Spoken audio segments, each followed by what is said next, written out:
Sus manos olían a jabón y a leña, y en sus dedos aún quedaban las huellas de 1000 mañanas. Antes del amanecer, Inés iba al río con 2 cubos, uno para el agua, otro para la memoria. Sumergía la ropa en la corriente fría, la frotaba contra la piedra lisa y contaba en silencio las promesas que no sabía poner en palabras. El pueblo se despertaba con el canto de los gallos, con el humo que se escapaba de las chimeneas y con la voz bajita de Inés que cerraba cada plegaria con un «Gracias, Señor», por lo poco que tenía y por la fuerza que necesitaba para seguir. La casa de Inés era una construcción sencilla en la ladera, techo de teja, suelo de tierra apisonada y una ventana desde la que se veía la sierra recortada contra el cielo. Allí dormía, cosía y guardaba sus recuerdos. No eran muchos. Una fotografía de su madre, una vasija de barro, un pañuelo con puntadas hechas a mano. Su fe tenía la consistencia de esa fotografía. No ocupaba mucho espacio, pero lo llenaba todo. Cada mañana, mientras servía la leche y preparaba el pan de cada día, murmuraba un rezo corto. No pedía fortuna.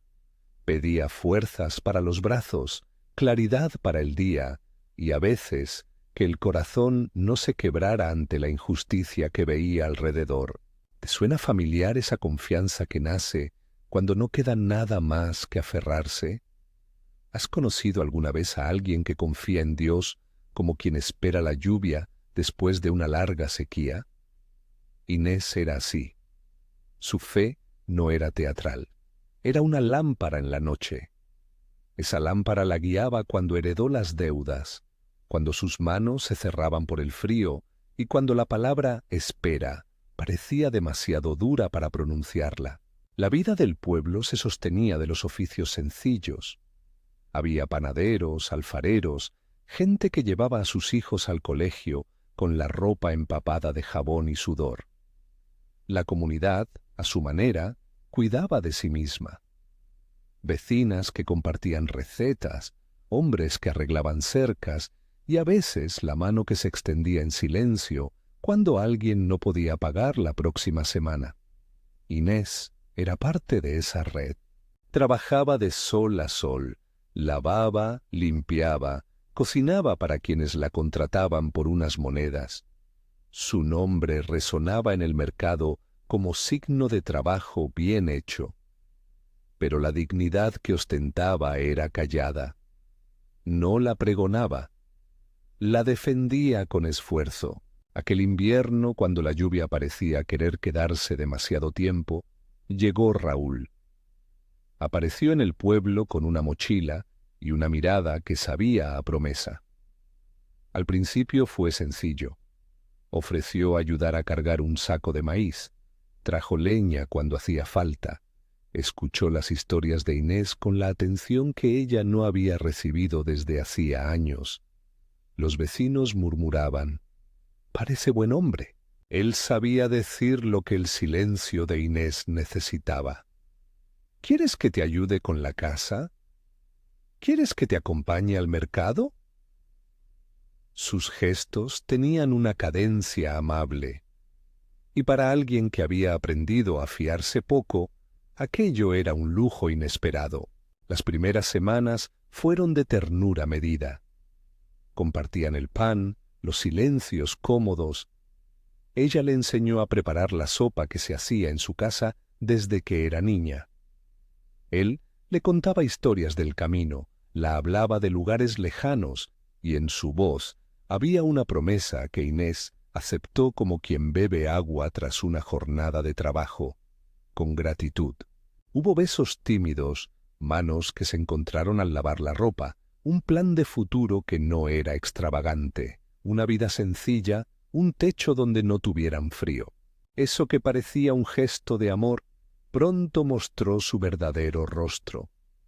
Al principio fueron pequeñas ausencias, jornadas que terminaban en su ausencia, promesas de volver que se esfumaban como humo.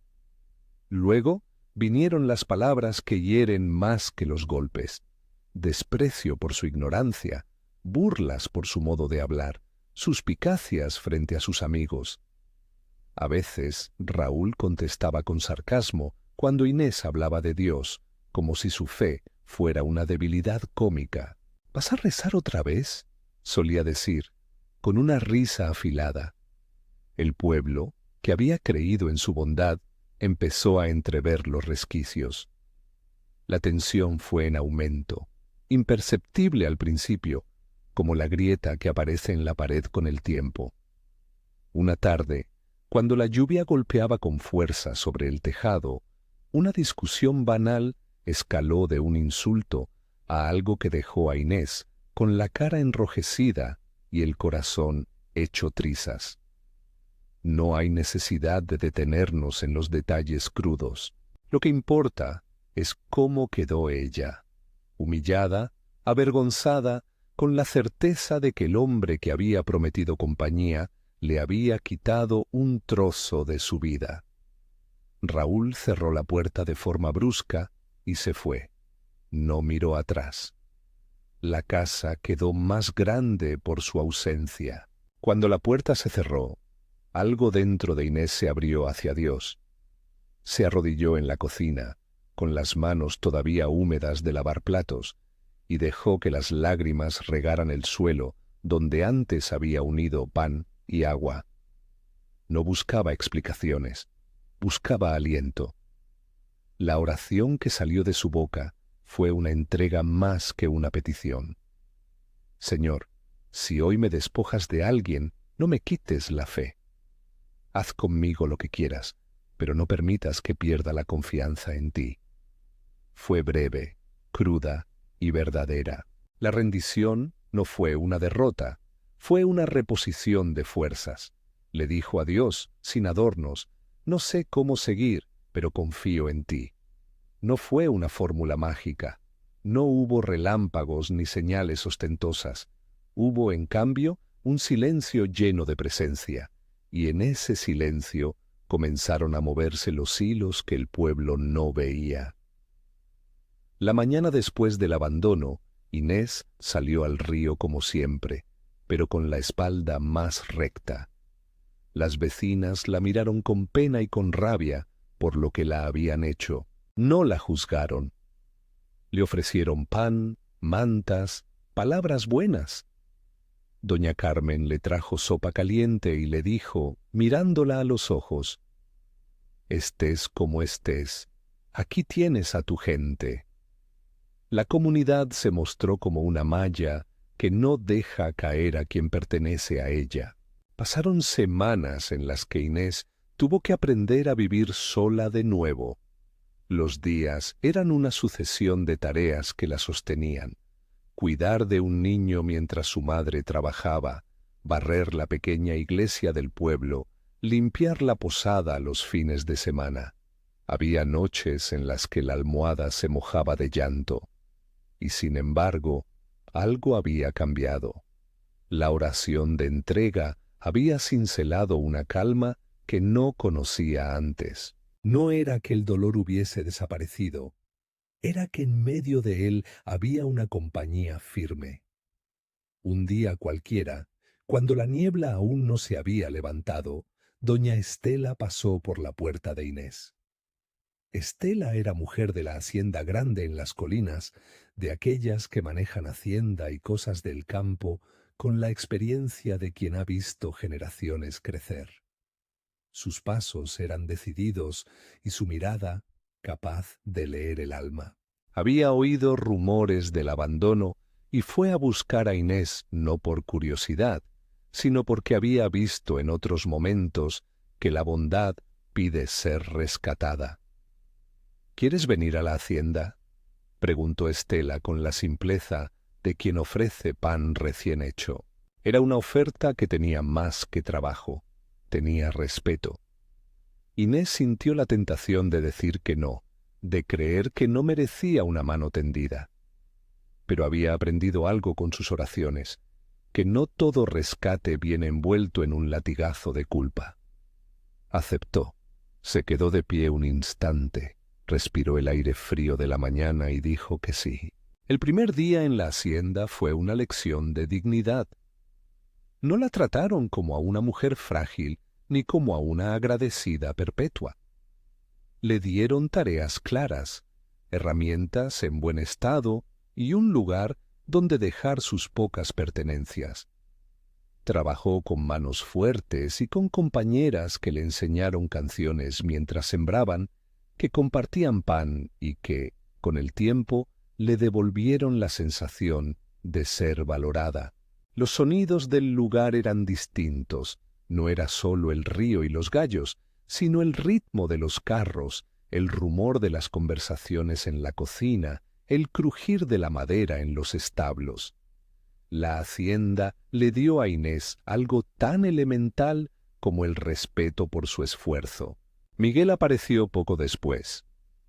Era un hombre de mirada clara y manos curtidas por el trabajo, de esos que parecen estar hechos para plantar semillas y esperar. Al principio fue un compañero en las faenas. Cargaban sacos juntos, reparaban cercas, limpiaban corrales. Hablaron de cosas sencillas, del clima, de las semillas que funcionaban mejor, de la música que uno oye al regreso del trabajo, y poco a poco fueron construyendo conversaciones más hondas. Compartían silencios que no pesaban. Lo que más sorprendió a Inés fue la manera en que Miguel escuchaba. No interrumpía, no adelantaba conclusiones, aguardaba con paciencia a que ella completase sus pensamientos. Con Miguel, los gestos tenían un ritmo distinto. No había promesas grandilocuentes, sino detalles. Él le traía café en la madrugada, la cubría con su manta cuando se quedaban hasta tarde junto al fuego arreglando herramientas, y le enseñó a plantar una higuera en el borde de la parcela. Fueron pequeños actos que, a la larga, reconstruyeron la confianza de Inés. Ella, que había aprendido a guardar la fe en secreto, empezó a compartirla en voz alta con él. Le contaba cómo su madre le había enseñado a rezar antes de dormir, cómo el río le devolvía la calma y cómo, en los peores momentos, la única compañía que no la había traicionado era la de Dios. Miguel, sin prisa, fue compartiendo su historia. No fue el hijo de un desconocido. Era el hijo de doña Estela, criado entre el latido de la hacienda y la educación que la madre le había dado. No quería que ese detalle fuera una moneda de cambio, así que esperó al momento justo para decirlo. La confesión no vino como una revelación dramática, sino en una tarde de otoño, bajo el cobijo de unas hileras de cepas que brillaban al sol. Ella lo escuchó con la misma atención con la que había aprendido a oír las cosas importantes. No quise decirlo antes porque no quería que te sintieras puesta en evidencia, le dijo Miguel con serenidad. Quería ganarme tu confianza sin nada que te hiciera sentir obligada. Había en su ofrecimiento la humildad de quien reconoce su posición y la honestidad de quien desea amar con igualdad. Los días siguieron siendo trabajo y conversación. La vida no dejó de meter desafíos en el camino, pero ahora había alguien que cuidaba su integridad. Mientras la relación con Miguel crecía con paciencia, la comunidad seguía jugando su papel. Vecinas que habían visto el cambio acompañaban a Inés en pequeñas celebraciones, una tortilla para una cosecha, una jarra de vino al terminar la reparación de una valla, un pañuelo bordado para su cumpleaños. Doña Estela, observando la transformación, comprendió que la misericordia que había despertado en aquel rincón era algo que merecía ser consolidado. No fue un gesto ostentoso. En una tarde en la que el sol acariciaba la tierra y el aroma del pan recién hecho llenaba el aire, doña Estela propuso regalar a Inés una parcela pequeña, un trozo de tierra junto a la casa, suficiente para plantar huertos y para construir un hogar sencillo. Fue una entrega que venía con respeto y sin condiciones. Acompañada por Miguel, Inés aceptó con lágrimas que no eran de vergüenza, sino de reconocimiento. Por primera vez en años, no hubo en su pecho la urgencia de pedir nada a nadie. Había una palabra más amplia: gracias. Antes de que la parcela se volviera suya de manera plena, hubo una conversación franca entre Inés y Miguel. Él le confesó que no buscaba salvarla ni comprar su afecto. Quería caminar con ella, mano con mano. Quería construir una vida donde la dignidad no fuera negociable. Inés, que había aprendido que la fe no debía ser una mercancía, recibió esas palabras con prudencia y esperanza. Fueron honestas y simples. Le gustó esa forma de amor que no se imponía, que se ofrecía libre. Hubo que trabajar el terreno. Plantaron hortalizas, erigieron una pared de piedra baja, levantaron un porche donde colgar las sillas y ver las lluvias caer. En las mañanas, Inés iba al huerto con su delantal y su cesta. Miguel la seguía con la azada. Enseñó a ella cómo palear el surco para que el agua penetrase mejor. Ella le mostró el punto exacto en el que la tierra guardaba más calor para las semillas de tomate. Entre manos llenas de tierra y risas, poco a poco, brotaba algo que iba más allá de la utilidad. Era la señal de una vida que volvía a ser propia. En los domingos, la iglesia del pueblo se llenaba de gente que no buscaba ostentación, sino paz.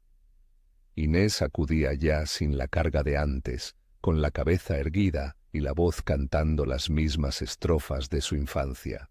Miguel la escuchaba rezar con ella, y muchas veces, cuando la oración pedía por fuerzas para el pueblo, él unía su voz a la de ella sin pretensiones.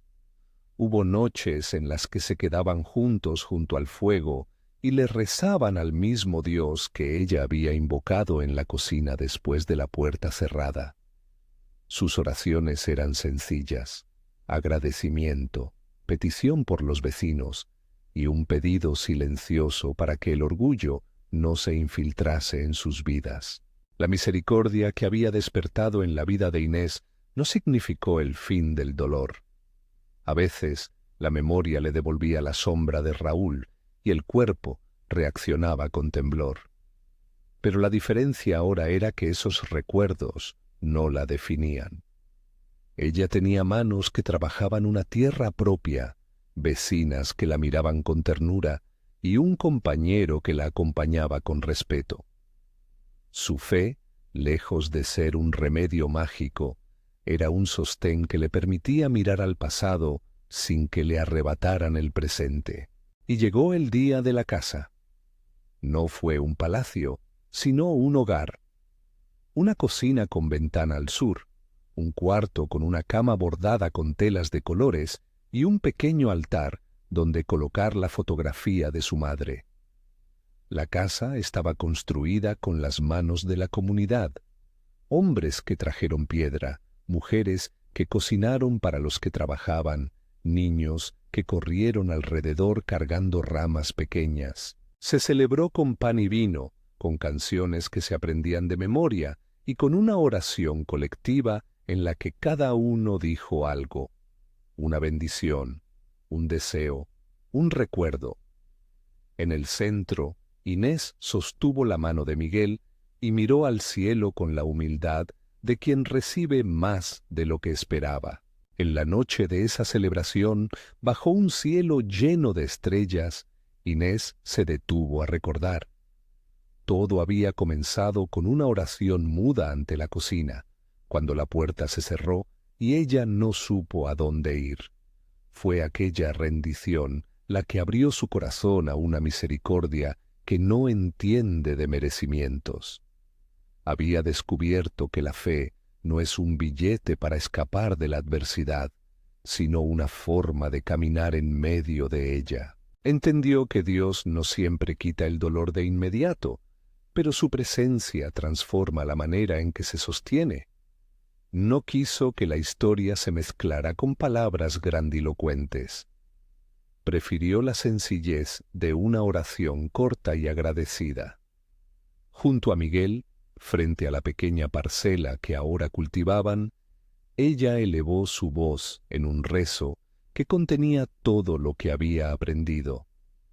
Señor, gracias por lo que has hecho y por lo que aún harás. No dejes que olvide la pobreza del corazón. Enséñame a seguir siendo humilde y a compartir lo que me regalas. Fue una plegaria de gratitud, pero también un compromiso. Usar la restauración para dar de comer a otros, para proteger a quien necesite abrigo, para hacer de su historia una mano tendida. La comunidad siguió siendo protagonista. Alguien trajo un viejo arado que hacía años no se usaba. Otra vecina le dejó libros con recetas y oraciones. Hubo visitas de gente que recordaba la historia de Inés y que venía no a mirar, sino a aprender. La parcela dio sus primeras hortalizas y con ellas un pequeño excedente que compartieron con quienes llegaban en tiempo de necesidad. Esa vez, la misericordia no fue solo recibida, se multiplicó. Miguel y doña Estela no eran los salvadores absolutos. Ella lo sabía. Eran instrumentos de una red mayor, la comunidad y la presencia de Dios en medio de la fragilidad humana. No aceptaron nunca que la parcela fuese una compensación económica por el sufrimiento pasado, sino un símbolo de restitución, un lugar donde la dignidad volvía a ser central. En la parcela plantaron una higuera, un árbol que da sus frutos después de años de paciencia. Cada vez que la veían brotar, recordaban que las cosas buenas a veces tardan, pero que cuando llegan lo hacen con profundidad. Hubo días de pruebas. Llegó una sequía corta y tuvieron que racionar el riego. Una enfermedad de las hojas atacó las hortalizas y tuvieron que aprender a cuidarlas mejor. Pero juntos, con trabajo honrado y con fe tranquila, encontraron soluciones. Se apoyaron en la sabiduría de los mayores, en las prácticas antiguas de conservación del agua y en el ingenio de las nuevas generaciones. Todo se hizo con humildad. No hubo atajos ni promesas de prosperidad inmediata. Solo trabajo, paciencia y la certeza de que la comunidad no deja caer a quienes están en pie de lucha. A veces me pregunto, ¿qué significa que la misericordia se despierte? En el caso de Inés fue un conjunto de cosas. La entrega en oración que ablandó su corazón, la mano amiga de quienes la rodeaban, la dignidad recuperada con trabajo y la presencia del amor respetuoso. No fue un acto aislado del cielo sin intervención humana. Fue un entrelazado de oraciones, de manos que se tendieron y de una mujer que, en su fragilidad, siguió creyendo. En el porche de su casa, cuando el sol ya declinaba y la brisa traía el olor de la montaña, Inés solía sentarse con una taza de infusión y cerrar los ojos. Recordaba la noche en que la puerta se cerró y la oración que le había salido del alma. Recordaba las veces que dudó y las veces que resistió. Y, en silencio, daba gracias. A veces susurraba palabras que parecían más para ella que para cualquier oyente. Padre, no te pido que borres los recuerdos, sino que les des un lugar en mi historia que no me anule. Enséñame a ser luz para otros. El pueblo estaba transformado de maneras pequeñas, pero significativas. Había menos miradas de lástima y más de respeto. Los niños jugaban por la plaza y a menudo pasaban por delante de la casa de Inés buscando el pan recién horneado. En la iglesia se escuchaban testimonios de gratitud y no de egoísmo. La historia de la campesina que despertó la misericordia de Dios dejó de ser solo la suya.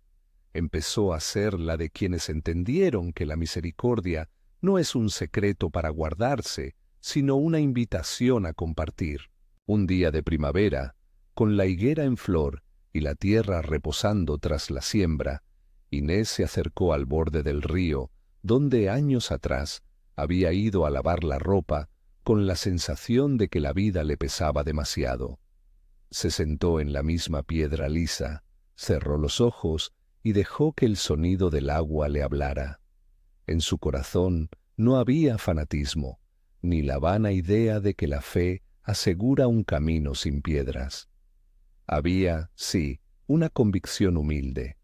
La oración transforma la mirada, no porque cambie el mundo en su totalidad, sino porque cambia al que ora. Miguel, que la acompañaba, tomó su mano. No había grandes declaraciones ni promesas de un futuro sin desafíos, solo la certeza de que caminarían juntos. Doña Estela les trajo una pequeña placa con el nombre de la parcela y una nota que decía: para que nunca falte trabajo digno y cariño en esta tierra. Era un gesto simbólico, pero valioso.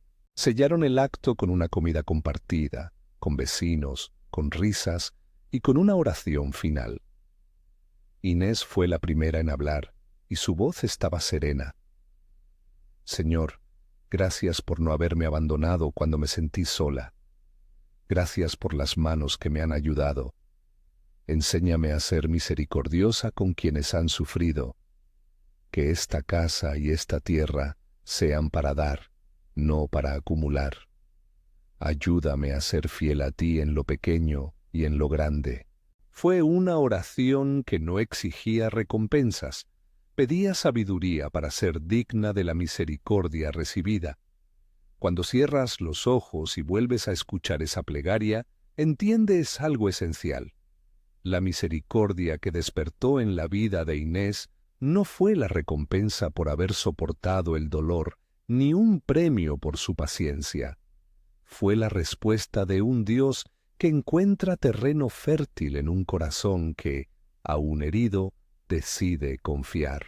Fue la respuesta de una comunidad que reconoce en la dignidad algo que no se compra, se restaura.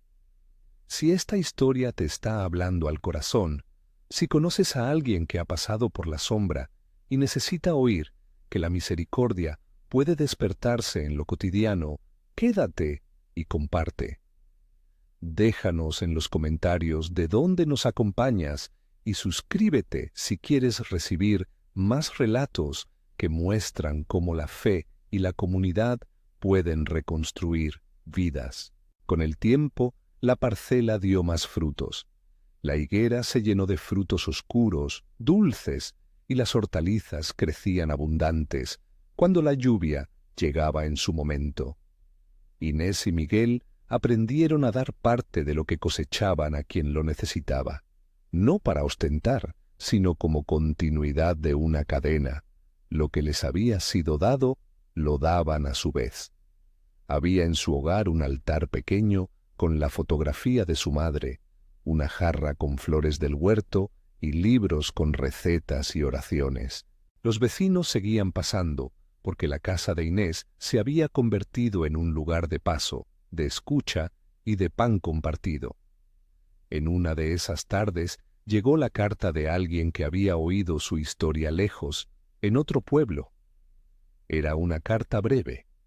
Palabras de gratitud por la fortaleza de Inés, por su manera de convertir el dolor en servicio. En la misiva había una oración escrita a mano que decía: que la misericordia que recibiste te lleve a ser mensajera de consuelo para otros. Inés leyó esas líneas y, con una sonrisa, dobló el papel y la guardó junto a su Biblia. Aquello la llenó de humildad. No buscaba protagonismo. Solo quería ser útil. La vida siguió su curso con la normalidad apacible de quienes han aprendido a valorar lo esencial. No faltaron nuevas pruebas. Una enfermedad leve, alguna discusión con un vecino, una cosecha que no salió como esperaban. Pero la diferencia era que, ante esos reveses, Inés tenía herramientas. La oración que la había enseñado a rendirse con dignidad, la comunidad que se sostenía, y el amor de alguien que no la minusvaloraba. Su fe ya no era una lámpara que ardía por costumbre, era un faro que ella podía ofrecer a otros. En una última escena que quedó grabada en las memorias del pueblo, Inés inauguró una pequeña mesa comunitaria en la plaza, una mesa donde los que tenían mucho podían dejar algo y los que tenían poco podían tomar lo necesario. No fue una mesa de lujo, sino una mesa de madera con un letrero que decía: compartir es vivir. Aquel gesto sencillo resonó como el símbolo de una vida restaurada. Lo que recibiste, ofrécelo. Y así se cumplió el título que abre esta historia. La historia de la campesina que despertó la misericordia de Dios. No porque Dios fuera un mecanismo que respondió a una receta, sino porque en una mujer herida brotó la fe que no se rendía, y esa fe se manifestó en oraciones, en manos que se tendieron y en una comunidad que supo responder. La misericordia se despertó en actos concretos, en rostros que dieron sin pretensión y en una parcela que se convirtió en hogar. Si esta historia te ha tocado, compártela con alguien que necesite escuchar que la misericordia puede hallar el corazón dispuesto. Suscríbete para seguir encontrando relatos que muestran la fidelidad de Dios en lo cotidiano. Y antes de cerrar, una última oración. Señor, gracias por las manos que nos salvan y por la comunidad que nos sostiene. No permitas que olvidemos agradecer. Enséñanos a ser misericordiosos con los que sufren y a cuidar de los que llegan rotos. Amén.